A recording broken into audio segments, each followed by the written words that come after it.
Welcome to the Art of Authority podcast, bringing you interviews and episodes to help you radically optimize your authority and influence to become the go-to expert in your field. Here's your host, authority positioning coach, Mike Saunders. Hey guys, welcome back. This is Mike Saunders, the authority positioning coach. And today we have with us international best-selling author and keynote speaker, Ian Altman. Ian, welcome to the program. Thanks for your time. Mike, thanks for having me here. Hey, I interviewed you last year on my podcast, and I remember, if I remember correctly, isn't it true that you said if you just go to Google and put in business trends, your Forbes article is the top one? Is that the term that you Google? I think if you search for business trends, in just about any place in the world, it comes up. It depends on what mood Google is in that day. It'll come up as somewhere between 1 and 3. It's been 1 for a long, long time, and occasionally something new will pop up. But yeah, it stays up there pretty consistently. 1, 3, 4, 9 on the first page of Google for a basic term like that is huge. So that just tells us that you've got your finger on the pulse of business trends. So that's what I want to focus on today is selling with integrity. And the whole summit is authority and influence using your expertise, and integrity could be, like one of those, in parentheses, integrity, influence, because you can't have influence without integrity. So speak a little bit about that, selling with integrity, and how that ties into, really serving people the best. Well, Mike, it's funny you mentioned that. One of the comments I often hear from people is, wow, you almost never hear the term selling and integrity in the same sentence. Yeah. In fact, you rarely hear it in the same book, let alone the same sentence. So they're not always thought of together, but especially when you're dealing with people who are subject matter experts or authorities, you can't undermine your credibility. Now, candidly, nobody should undermine their own credibility and not sell with integrity. But the idea of selling with integrity is something we talk about in same-side selling as seeking out the fit. We refer to fit as finding impact together. So what it means is that when you're talking to a potential client, what you're trying to figure out is, do they have a problem that I'm good at solving? And if not, we just don't have a fit. And if they do have a problem I'm good at solving, then we have something worth discussing. It's interesting that I think a lot of salespeople would nod their head and say, yeah, that's true. Or, I'm a coach and I need to sell my services. Yeah, that's true. I get that. But then when you get in the heat of the moment, it just seems like if there's a whiff of they'll write you a check or send you money, then it's like, let's do it. And the problem with that is something I experienced a few years ago in my marketing agency is you feel tempted and give into that temptation of, oh, you need social media marketing? I could do that. Oh, you need text? I could do that. Oh, you need... And when I started eliminating all of that shiny object syndrome and focused on one thing, authority positioning, now all of a sudden it just makes things clear for people. So my question with that is, yes, it sounds good to say you need to sell on the same side, and if there's a problem you can solve, but how do you really position that to that prospect? Do you verbally say, now listen, let's just be clear here. I'm not going to ask for your credit card. I just want to learn a little bit more. And if there's not a fit, I know it sounds cliche to say this, but I'm just not going to recommend what I can do for you, but I do have some connections. Do you literally say things like that to set the stage in a conversation? Yeah, there's a concept that I teach called disarming, and it's not some clever tactic that happens to be true. Like, for example, when I talk to organizations, someone wants me to keynote for an event, what I often say to them is, what are you trying to accomplish with your attendees? What are you trying to change? Because if I don't feel that I can do that, I'll recommend somebody else. The last thing I want to do is take a stage where I'm not going to deliver the results you need for your audience. And people will say, okay, and halfway through the conversation, sometimes they're looking for something that I don't do. And I'll say, I'm probably not the best person. And they usually say to me, oh, we just thought that was like a line. I'm actually not the right person. Here's the thing that people have to recognize. If you're trying to sell something to somebody and you're not perfectly suited to deliver that, it's going to end up in a train wreck anyhow. Yeah. So you're just avoiding the embarrassment. You're avoiding that disaster that both you and the client are going to experience. And here's the thing, and it's difficult if you're somebody who really needs the business to walk away from something. But if you think to yourself, look, if I deliver a great result for somebody, it's going to come back tenfold. If I don't deliver a good result, the negative is going to come back 20-fold. So I can never put myself in a position where I'm not going to deliver results for the client. And when that happens, all of a sudden you become more referable, you get more repeat business, and those people become raving fans. I think it's really interesting when someone makes a statement like that, because it sounds like one of those, soundbite statements and, oh, sure. But in real life, I don't know. But I will tell you that just about 6 months ago, I had that happen where I had a connection on Facebook. We connected on the phone. He says, here's what I need. And I listened and I said, listen, what I have, what you called me about, I can do it. But you just described all of your team, all of your things that they do, and they can do exactly what I do. There's zero need for me at all. And he's like, wow, I appreciate that.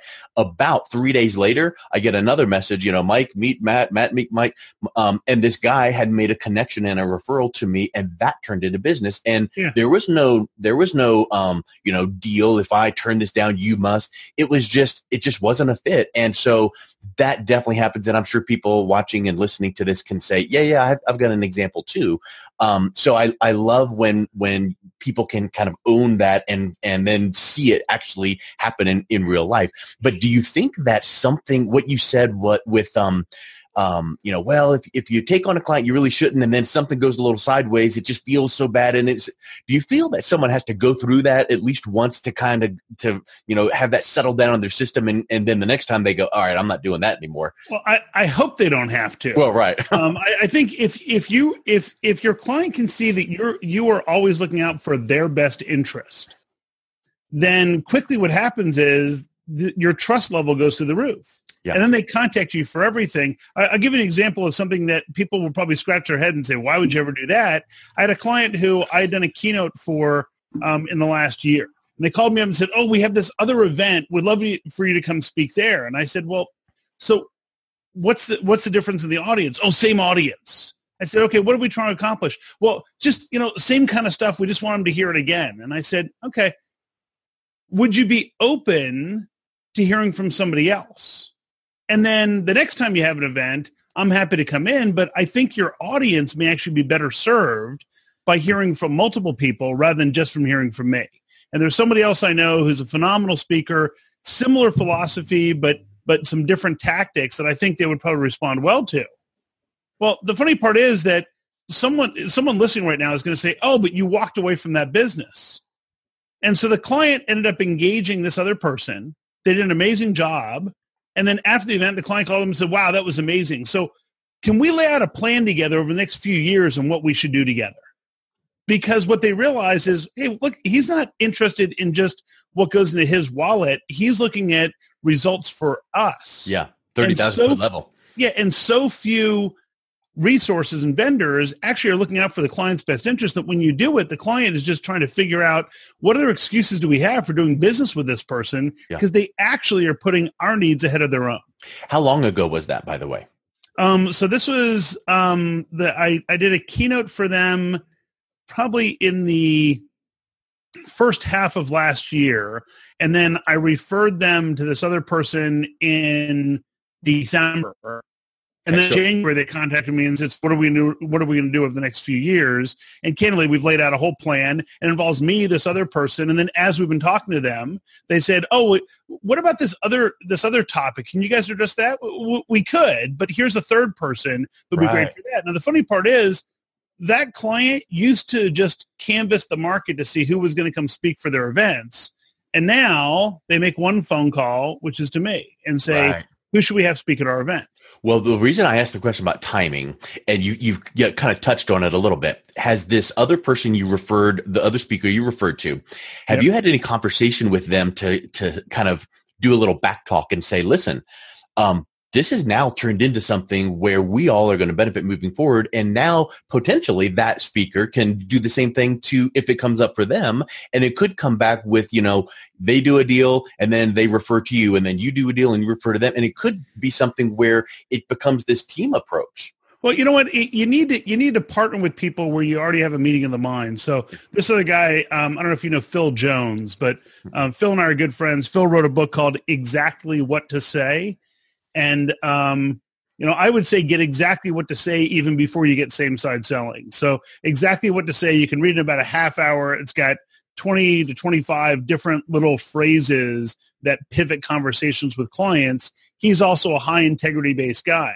And so we very often will bring each other into our respective accounts. Now, people who are protective or territorial, that might seem like a totally foreign concept. Right. But the reality is that now I know the client's either going to be working with me or working with Phil. And I know that we both follow this integrity-based framework. I know that we share similar philosophies, even though we have different tactics and specific approaches. So the client is going to get this 1 + 1 = 3. Yeah. And or 4 or 5. Yeah. And the thing is, Phil and I, it's not a quid pro quo. I don't make money off of him. Right. He doesn't make money off of me. We just know that our clients are better off when they work with both of us than when they only work with one of us. It's just a mindset. It's just a giving, serving. It's like, Bob Berg and David Mann's book, Go Giver. Yep. It's that in action. And I think a lot of people hear that and go, ooh, I'm going to try that. And they wait 2 seconds later and wait for it to come back. And that's the wrong approach. You need to do it because it's the right thing to do. And then just let it go, cast your bread upon the water and it'll come back. You don't do it because you want that return right away. I think that's such a neat takeaway and a writer downer for people to keep in mind. So I think that's awesome. Another thing that you say is serve your community, not just your buyers. And to me, that says, again, serving and giving for the purpose of kind of laying the groundwork, because they might turn into buyers one day. But if you only focus on buyers, just like the old school realtors that would cold call, do you want to sell your house? No. Do you want to sell your house? No. And they would go until someone said yes. Well, what about the people that said no? They might be ready in 90 days if you just had a conversation with them. Well, and so the interesting thing is if we stick with that realtor metaphor, right? So the realtor who says, do you want to sell your house? Do you want to sell your house? You say no. And you're like, oh, here's the person who's always calling me if I want to sell my house. If you say, so, gee, when you become an empty nester, what options are available to you? And you start creating value for that, for anybody who owns a home, right? At which point does it make sense? Should you replace your roof or shouldn't you before you sell your house? When should you replace your windows and when shouldn't you? What's a good investment for resale and what isn't? Guess what? The person who does a home renovation now and is going to sell in 5 years. If you give them good guidance, you're the person they trust 5 years later when they're ready to sell their home. But if you're the person who just says, are you looking to sell your house? No. The audience can see, oh, you're in it for the short term, not the long term. Right. So I don't really need you. It's again, it sounds so cliche to say it's the relationship, it's the giving and serving, but back in the day, Chet Holmes wrote in The Ultimate Sales Machine that exact thing. He said about 90% of people aren't ready to do whatever you want them to do now, but they will be, or a lot of them will be in 6 months. So educate, stay in touch, give value, serve, because the guy that's going buy now, coupon discount deadline, they're, people are wanting to stay away from them, but the guy that's giving some good information about the roof and the windows, they're like, well, hey, you were saying something. We are looking to move now. What should we consider? And they trust you. So I think that giving of content, because now we pull in content marketing, if you want to call it a thing. But all of these phrases to me are let's just help people out, do the right thing, educate people, learn yourself about the industry so that you can interact with your target audience. And, pop once in a while, here will be a buyer, here will be a buyer, but your audience and your tribe realize that you are a go-to resource. Yeah. And nowhere is this more evident than in the world of LinkedIn. We've all had the situation where we connect to somebody on LinkedIn and a nanosecond after you accept their connection, they're pitching you something. Oh, I'm the best at this and this and this and that. So I want to set up a time to speak with you about what I'm selling. Yeah. Well, could you imagine in the dating world, if you met somebody and said, hey, you know what? So you initially meet somebody and right away you say, I think I'd like to sleep with you. I'd like to set up a time so I can talk about me.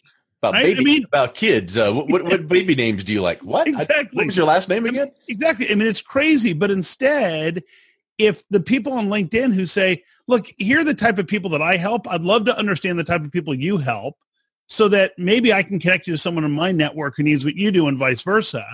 Then the other person says, you know what, actually, I need what you just described. Oh, fancy that. Right. Amazing. But the thing is that it's the always be closing old school metaphor for sales just doesn't work anymore.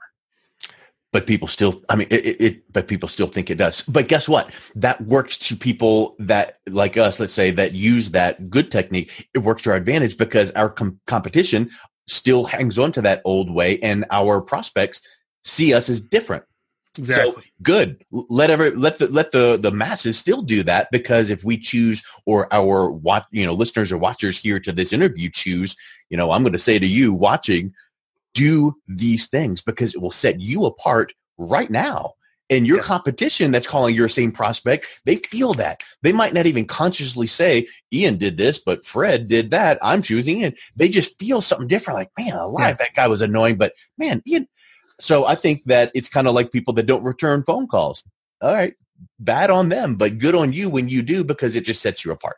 Well, and in fact, Mike, one of the things for people to think about is that if you think about the buyer-seller interaction as a race, and the initial contact is a starting block, where we as sellers celebrate is at the finish line, which we often consider the sale, the contract, maybe it's getting paid, all those sorts of things. But the challenge is, if you asked your client what they consider the finish line, the client would say, well, it's the results that I was buying into.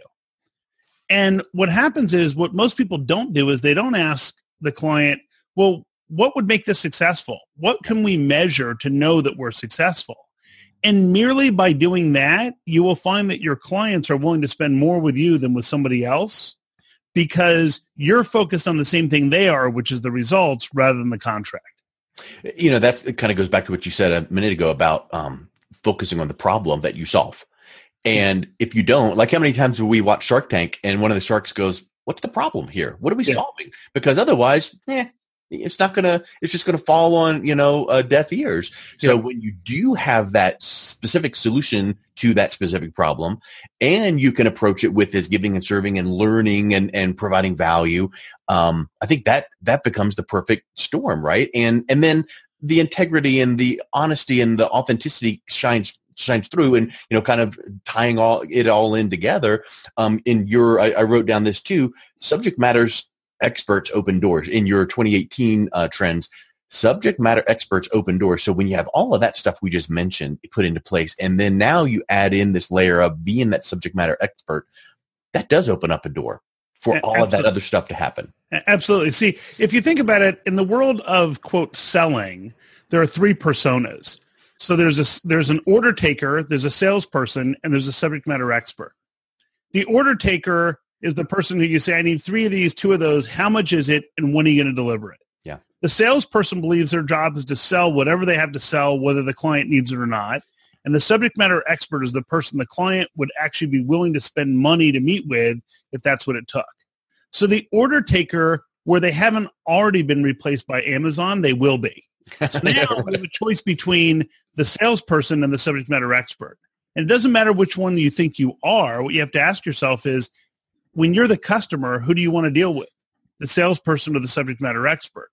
So if you can bring expertise to somebody that says, gee, here's some of the trends I'm seeing in your space, and I'd love to talk to you about how you're dealing with those and how we see other people dealing with them, you've got an opportunity for a meeting. If you call up to say, hey, I'd love to talk to you about how much of my stuff you can buy, right, you're not going to get a lot of meetings. Or this deadline for my stuff with a discount that expires on, and they're going, what?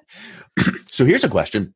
Let's say that you take that approach, and let's say that before you take that approach, you have built out some good content based on the buyer's journey from your previous buyers, and that they have this question, this problem, you have this solution. They typically have these, needs, and you create some content, whatever that might be. Sure, you could write the book on it, but maybe you just produce some podcast episode interviews, or you did some blog posts, whatever those things are. And now when you're reaching out to people for that initial meeting, you go, hey, you know what? That meeting we're going to have next week, I'm going to shoot you a quick email here with a couple links. I was recently interviewed on this podcast, and we touched on some of those same questions you just asked. So we're going to go deeper in the meeting, but I just thought I'd send that to you. Okay, great. No problem. So now you're pre-framing that meeting as you're the authority and expert, because when you get there, they might not have listened to every syllable of that interview you sent them or read every word of that whatever. But the fact that you were like, oh, you sent me a Forbes article? Wow. Yeah. Now you walk in as that expert, and they have a conversation with you. Yeah. And I realize that not everybody who's listening has a column in Inc. and Forbes. So I have a benefit in that I'm usually sending them to one of those sources. But candidly, it doesn't even have to be. I mean, it's, I had a post on, and I've got a program called the Same Side Selling Academy. And we had a video in there talking about how to position yourself against the competition. And I was talking to somebody who said, well, we're having these competitive issues. And I said, great, we're going to be talking tomorrow. I just posted this in the Same Side Selling Academy. It's totally free. You may want to check it out. And so when the person called the following day, she said, I watched that thing. It was exactly what I needed to learn. And, people had said you had expertise in this area, but wow, it was fantastic. So how do we engage you? And that was it. But it was like, rather than me trying to re-articulate what I already done in a webinar, I just was able to share with her an 8-minute video that gave her everything she needed to know. Well, I think I need to take that snippet out and just frame it or put it in lights, because I've said that frequently, and other people that I've interviewed, other experts, we've touched on this. And I think this is a missing piece in someone's business development. They feel like, let me run some Facebook ads, let me run some this and push marketing. Well, if you can take those main questions and those main pain points and those main deliverables and obstacles you help your target audience solve, and you create these things, and sure, it could be on Inc. and Forbes and all of those, but until you get to that level, do a YouTube video and put it on your whatever. But if you can have those snippets and use them in your sales process, business development process, and you don't send 19 links to one person, but just in conversation, you go, oh, you know what? I've got episode number 9 and 16 that address those same things. Let me send them to you. And now you're not having to blah on the phone or in person with them, or just send a stock email response. You're sending some good content. So boy, and the other word that ties in there is evergreen. You do that once, and boy, you and your sales team and your admin staff, they don't need to remember and be trained on, role playing. All they got to go is, when someone asks this, send them episode 16. Yeah. Done. Exactly. And here's the thing. You could spend an eternity trying to train your admin and salespeople to get that message right. But I can tell you that you get a much greater likelihood of teaching them how to send that link than you do getting them to perfect the message. Yep. Because, they'll leave in 6 months, or 2 years later, they moved on to something and you got to train somebody else or whatever. But you're the brand, you're your person. So I think that is another implementable, writer downer, practical, tactical thing that our watchers need to realize. Keep it simple. Think of 3 things. Think of 3 things that you really would want to communicate to your prospect when they're making a decision to buy from you, whatever it is. And everybody is in sales. If you own your business, you're a coach, consultant, author, entrepreneur, you're selling something. What are those 3 things that people need to really get down into their understanding? Put out a piece of content. Go find some podcast to get interviewed on and talk about that one thing. Get some piece of content out there so you can use it. So I think that is massive. Another thing that you touch on is being able to, I kind of want to go back to that, serving the community, not just the buyers, because it kind of drops those breadcrumb trails to the people in advance of them even realizing they have that need. So I think that's a really big thing that people need to understand. Yeah, and I forget which brand it is, and Jay Baer talks about this in his book, Utility, where the idea is creating stuff of value. And I think it's Columbia Outfitters or Columbia Outerwear has an app that is all about how to tie knots. Right. So if you're an outdoors person and you're out, you need a certain type of knot, here's how to tie it. And there's an app that shows you how to do all that. Well, you might believe that they sell rope, and they don't. They don't sell any rope, but they know that their audience is going to care about that. They're getting reinforced by their brand. They're being valuable to their audience, and the audience rewards them with loyalty. So, for example, I look at it on, for example, the Same Side Selling Academy that I have. People are like, oh, you could monetize that. You could charge a fortune. I'm like, yeah, but I'm serving the people who can't necessarily spend the money today. And it doesn't mean that we won't have more advanced offerings that people can pay for at some point in the future. But it wasn't, well, let's wait and then we'll charge people. It's, look, just serve this community. Yeah. It's good for my clients. When I give a keynote, people will often say, hey, so what does it cost to sign our 500 people up for the Same Side Selling Academy? Nothing. They can just join. Wow. Really? Yeah. Now, in the future, there's going to be all sorts of different pieces of curriculum up there that'll be a paid-for service, but the interaction and the ongoing reinforcement doesn't cost anything. And I'm building a community of like-minded people. Yeah. And, they all like to hang out with each other. And someone will sometimes post, hey, I'm running to this challenge. So, Ian, what should I do? And they'll get an answer from someone else who had the same problem who I already helped them with. And they say, oh, here's the way I did it. It worked great. Yeah. And now the community serving themselves, it's awesome. I mean, it's great for me to see because I just get to chime in and say, by the way, what Tim said is dead on right. Yeah. What he said. Yeah. Right. Yeah, that's really interesting. So here's something when you were explaining the Not app. I thought of something else, and it's a little bit unique because I'm sure we can Google it to confirm it, but I remember this social media campaign that Charmin did, the toilet paper. They created an app for people that were on a road trip, to find the cleanest bathrooms around in rest stops. That's awesome.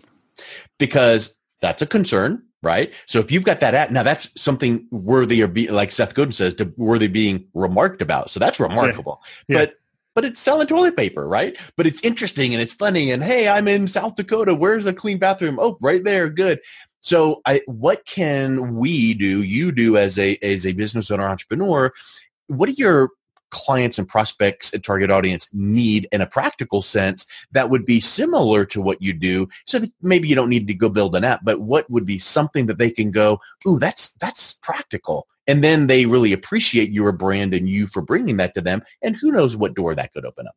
Absolutely. I mean, it's, for starters, I'm thinking about this Charmin app now. And, I'm wondering, like, instead of swiping right or left, I guess you wipe right or left, right? But the idea with, if you've got someone who's an executive coach, they might be thinking about, well, how do I sell more coaching? And instead what you want to think about is, what are the challenges your clients face? So it's, hey, what are some things you can do when you've got great team members, but they're not all rowing in the same direction? Yeah. So here's some content to give you ideas on how to do that. Well, the people who need executive coaching and don't necessarily realize it are facing that problem. They don't know they need coaching yet. Yeah. But that's an aha moment, and they go, oh, my word. What do you do when one of your team members come in and say their teenage son is on drugs? And, well, that doesn't have anything to do with executive coaching, but if there is a teachable moment there and they, get that content from you or whatever the case is. But, yeah, you need to think about what are those trigger moments that might be the precursor to them needing what you do, and they don't even realize it. And it really is, ninja, under the radar if you think about it. But that takes it to a deeper level of serving. That's not saying when you need an executive coach, what are the 7 things to choose from? They run from that. Exactly. Some of those things that are helpful and actionable, that's interesting to them. And in fact, one of the things that to be careful of, and my good friend Marcus Sheridan talks about this a fair amount, is when you're providing that valuable content, don't conclude with, and to learn more about my executive coaching services, contact us. Just guess what? They're reading it on your site. Yeah. End up with your friend Mike. If they can't figure out how to reach you at that point, they're too stupid to be a client. Yeah. Yeah, I interviewed Marcus for this summit as well, and he had some excellent things to say. I mean, in fact, you know how when you think about a certain topic, and this is another neat point for people to keep in mind, we need to present our products and services in a way that is memorable. But for me personally, I came to understand the content marketing world through Marcus, through his podcast and through his work out there. So I'm certain he was not the leader of the movement back in the day, but that always stuck with me. So when I was putting the summit together, I'm like, ooh, I want to get Marcus. And we just had a great talk. So you're exactly right. People need to realize that there's stuff out there that happens before they even realize they have a need. And I do a presentation very frequently where it shows this, here's the sales cycle in the old days, suspect, prospect, answering objections, all these things. But now there's the slideshow, this calm.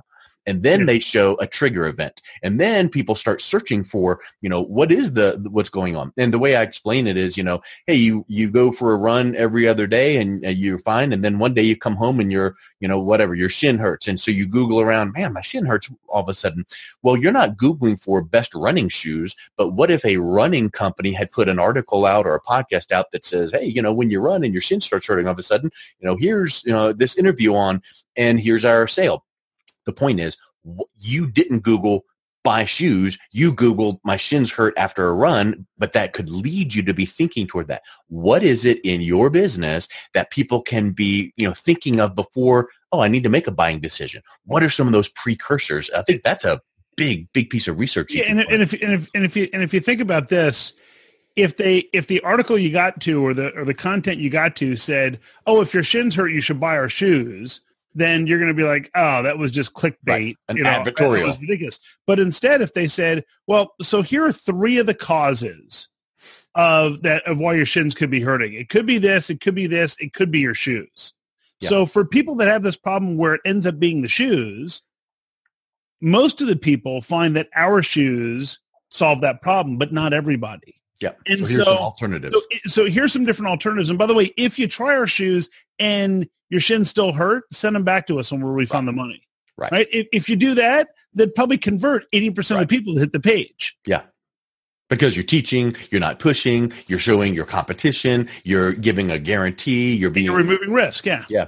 Which is how Zappos really became. I mean, who in the world would buy shoes online? Well, when you have free shipping both ways, if it doesn't fit, boy, it removes that risk. That's really huge. Well, and then they take it to the next level, which is, so you're not sure which size you need? We'll send you 3 sizes. You pick the one you want and send back the other 2. Yeah. You can do that. And guess what? So people's assumption is, Zappos must sell their shoes at a discount. No, they sell full retail. Nobody sells shoes at full retails except for Zappos. They sell more of them than anybody else online. It's crazy. Well, and while we're talking about Zappos, one of the classes I teach at a university, we were talking about this same topic, and I did some research, and I found that Zappos, they're known for their culture, right? Well, they teach their customer service reps, you engage with the people calling in. If they need something, you just engage with them. You don't have a time limit. And if I remember correctly, it was either 3 hours or 5 hours, something just mega long, where this customer service rep talked from everything from soup to nuts, and this person was just blown away, right? And then and again, it just was something where you normally are like churn and burn, but they're looking at things that are way beyond making that sale. And when you can do that in your business, you're known for someone that is that resource and people feel comfortable coming to. Yeah. And then, the sale can get made. Maybe it doesn't, but you're doing the right thing. Yeah, Zappos has got so many great stories. And it's that B2C space a little bit different than people who sell in the B2B world. But still, it's that notion of, if you understand, we often use this concept that a buddy of mine, Bob London, coined called the elevator rant. And the idea is, what would your ideal client be complaining about or ranting about that you're good at solving? And if you understand those, then what happens is you use a model that we talk about in same-side selling we call the same-side pitch, which is entice, disarm, and discover. So you entice by sharing problems that you solve with dramatic results. Then you disarm the notion that you're just there to sell something by acknowledging that not everyone's a good fit for you. And then you trigger the discovery phase. So if you knew that, for example, if someone's an executive coach and the biggest problem they solve for people is helping to get their teams aligned, well, that's an outcome. But the symptom or the rant is, man, my people are working their tail off. They're just not getting anything done. So the executive coach, using entice, disarm, and discover, would say to people, well, so my clients come to me, usually CEOs, because they've got amazing people on their team and they're all working hard. They're just not accomplishing what the business is trying to accomplish. Or they've got different people where they're just not seeing eye to eye. So there's a lot of tension on the team and each one's pointing fingers at the other one, which means they're not getting things accomplished. Or the CEO feels like they're babysitting people instead of actually getting things done. And for the right organizations, they tell us we solve those things and life gets way better. But I don't even, everyone we talk to isn't a good fit for that. I don't yet know if we can help you. But if that's something you're facing, I'm happy to learn more to see if we can help. And that way you start by focusing on the problems rather than focusing on the outcomes. Yeah. Love it. Hey, well, thanks a million for your time. We could go on and on and on, but I want to wrap up with how can people reach out and pick up a copy of your book and engage with you? You know what? The easiest place to find me is at ianaltman.com. So it's IANALTMAN.com, or on Twitter, it's Ian Altman. Connect with me on LinkedIn. Any questions people have, any way I can help, just let me know. Always Ian, there. Thanks a million for your time. You bet. Thanks, Mike. Take care. You've been listening to the Art of Authority podcast. Are you interested in building your authority positioning as the #1 strategy to grow your business, brand, and influence? Book your authority audit today. This 7-point audit of your current authority position will uncover opportunities and show you how to be seen as a leading expert and authority your industry looks to for advice. Visit www.authoritypositioningcoach.com.